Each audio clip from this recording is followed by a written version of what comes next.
बागेश्वर बाबा दरबार में तकरीबन 10 लाख से ज्यादा लोग पहुंचे। बिहार में बाबा बागेश्वर का दरबार सजा है, बाबा फुल फॉर्म में है। इतिहास में कुछ पल आते हैं जब एक आवाज़ करोड़ों को जगा देती है, जब एक सवाल पूरी सोसाइटी को हिला देती है और जब एक युवा पूरी जनरेशन को सोच बदल देता है। 2025 का भारत एक ऐसे ही पल से गुजर रहा है।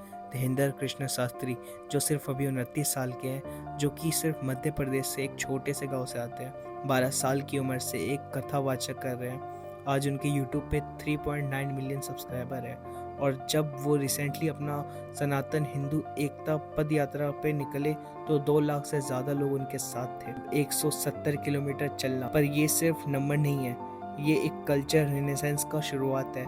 आज मैं आपको बताऊंगा कि धीरेंद्र शास्त्री सिर्फ एक बाबा नहीं है, बल्कि एक मूवमेंट है जो हिंदू यूथ को अपने रूट से रिकनेक्ट कर रहा है। आज का हिंदू यूथ कंफ्यूज्ड है, अपने धर्म को जानता नहीं है, अपनी हेरिटेज को समझता नहीं है, अपने रूट से डिस्कनेक्ट हो चुका है। स्कूल में हिस्ट्री बुक में सिर्फ इन्वेजन पढ़ाया जाता है, कॉलेज में हिंदुज़म को बैकवर्ड दिखाया जाता है और सोसाइटी में मॉडर्निज्म के नाम पे धर्म को रिजेक्ट कर दिया जाता है। रिजल्ट, एक जनरेशन जो अपने ही कल्चर को इन्फीरियर समझता है, अपने उस धर्म को ही गलत समझता है। पर अब कुछ बदल रहा है। धीरेंद्र कृष्ण शास्त्री वो कर रहे हैं जो थाउजेंड्स ऑफ साधु संत नहीं कर पाए। 3 सिंपल चीज़। पहली, वो सिंप्लीफिकेशन कर रहे हैं, वो भारी भरकम संस्कृत पे नहीं बल्कि बुंदेलखंडी हिंदी में बात करते हैं जो हर किसी को समझ में आता है। दूसरा, वो रिलेटेबिलिटी बढ़ा रहे हैं, वो हाईली फिलॉसफी नहीं रियल लाइफ प्रॉब्लम को सॉल्व कर देते हैं। तीसरा, वो यूथ फोकस कर रहे हैं, वो ट्रेडिशनल प्रीचिंग नहीं मॉडर्न इंगेजमेंट की तरफ तरीका से यूज़ करते हैं। और रिजल्ट, लाखों यूथ अपने धर्म की तरफ वापस आ रहे हैं। ये कोइंसिडेंट नहीं है, ये कैलकुलेटिंग कल्चर स्ट्रेटेजी है जो काम कर रही है। धीरेंद्र शास्त्री का मूवमेंट 3 पिलर पे खड़ा है। पहला पिलर है हिंदू यूनिटी, जिसमें वो बार बार कहते हैं कि कास्टिज्म को बाय बाय करो क्योंकि हम सब हिंदू भाई हैं। वो कहते हैं कि एक हिंदू अकेला होगा तो भागना पड़ेगा, पर सब एक साथ होंगे तो देशद्रोह को भगा देंगे। ये सिर्फ स्लोगन नहीं है, ये एक रेवोल्यूशनरी आइडिया है क्योंकि सेंचुरी से कास्ट ने हिंदू को पूरा डिवाइड करके रख दिया है। ये अब की बात नहीं है, सेंचुरी हो गए। डिवीजन ने एक्सटर्नल फोर्स को स्ट्रॉन्ग बनाया है, उनका मिशन क्लियर कर दिया है। हिंदू राष्ट्र तभी बनेगा जब एक सनातनी जात पात को छोड़कर सब एक साथ हो जाएंगे और जब 2 लाख लोग उनके साथ 170 किलोमीटर चल रहेंगे, उसमें ब्राह्मण, क्षत्रिय, ओबीसी, एससी सब थे। यही है रियल यूनिटी। दूसरा पिलर उनका है कल्चर प्राइड।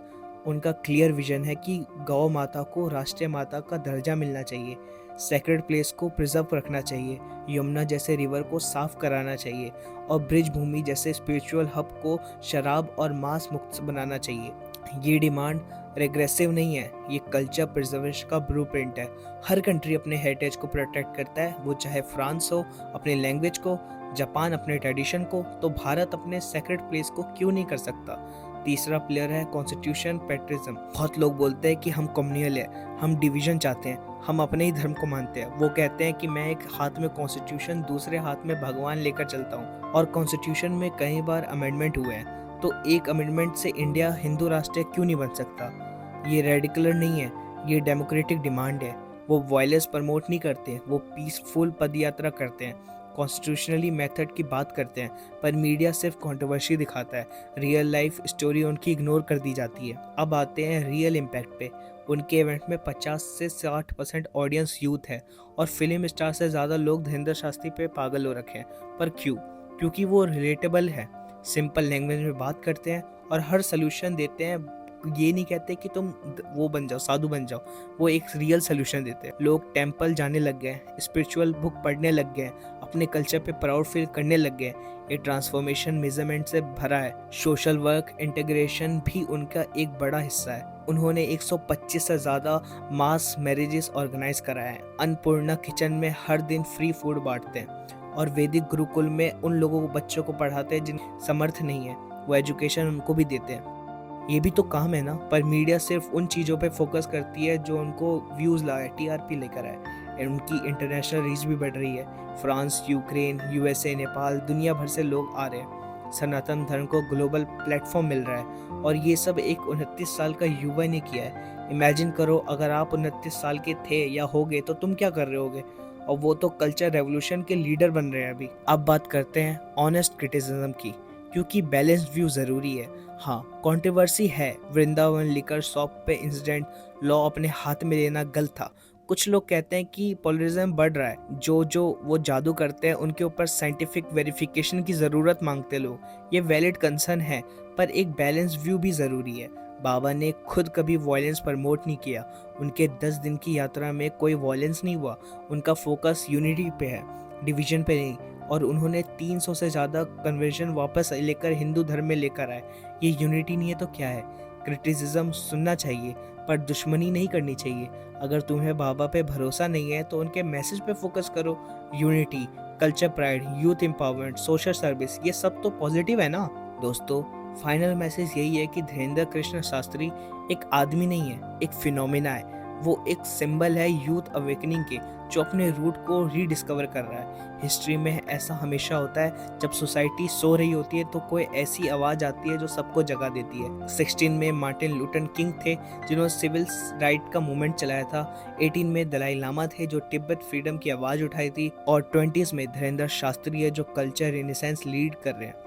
ये कंपैरिजन बोल्ड है, पर मूवमेंट का स्केल देखो। 2 लाख से ज़्यादा लोग एक साथ पद यात्रा में, 3 लाख शुरू में आते हैं, करोड़ों लोग ऑनलाइन आते हैं और इंटरनेशनल प्रेजेंस है उनकी। ये इंसिडेंट नहीं है, ये अवेकनिंग है। तो मेरा मैसेज यूथ के लिए है, ब्लाइंडली फॉलो मत करो, क्रिटिकल थिंक करो, पर अपने कल्चर को इग्नोर भी मत करो। धीरेन्द्र शास्त्री तुम्हारे लिए रास्ता देख रहा है, अब तुम्हें डिसाइड करना है कि किस रास्ते पे चलना है। क्योंकि अल्टीमेटली ट्रू मूवमेंट वही है जो एक आदमी चलाता नहीं है। ट्रू मूवमेंट वो है जो हर आदमी अपने अंदर फील करता है, and that is Bageshwar phenomena. जय हिंद, जय सनातन।